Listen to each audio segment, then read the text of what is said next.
കണ്ണപുരം പെരുന്തോട്ടം നീലിയാർ ഭഗവതി ക്ഷേത്ര ആണ്ടിത്തിറ മഹോത്സവത്തിന് സമാപനമായി. സമാപന ദിവസം വൻ ഭക്തജനത്തിരക്കാണ് അനുഭവപ്പെട്ടത്.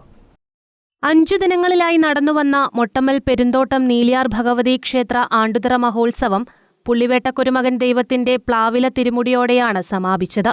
ക്ഷേത്രപ്രതിഷ്ഠാദിന പൂജകളോടെ തുടക്കം കുറിച്ച കളിയാട്ട മഹോത്സവത്തിന്റെ ഭാഗമായി വിവിധ പൂജാതി കർമ്മങ്ങളും നടന്നു. നീലിയാർ ഭഗവതി കുട്ടിത്തെയ്യം പുറപ്പാട്, ഉഗ്രമൂർത്തി പുള്ളിവേട്ടക്കുരുമകൻ, ഊർപ്പഴശ്ശി വേട്ടക്കുരുമകൻ തിറകൾ എന്നീ തെയ്യക്കോലങ്ങൾ കെട്ടിയാടി.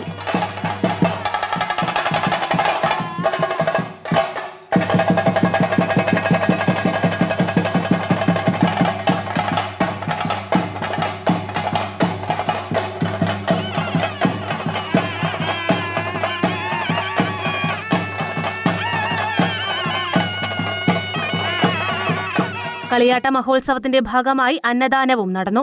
ഓലച്ചൂട്ട് ഇവിടുത്തെ പ്രധാന വഴിപാടുകളിലൊന്നാണ്. എല്ലാ സംക്രമ ദിവസങ്ങളിലും ക്ഷേത്രത്തിൽ നീലിയാർ ഭഗവതി തിറ കെട്ടിയാടിച്ചു വരുന്നു എന്ന പ്രത്യേകതയും ക്ഷേത്രത്തിനുണ്ട്. News bureau, Pazhayangadi.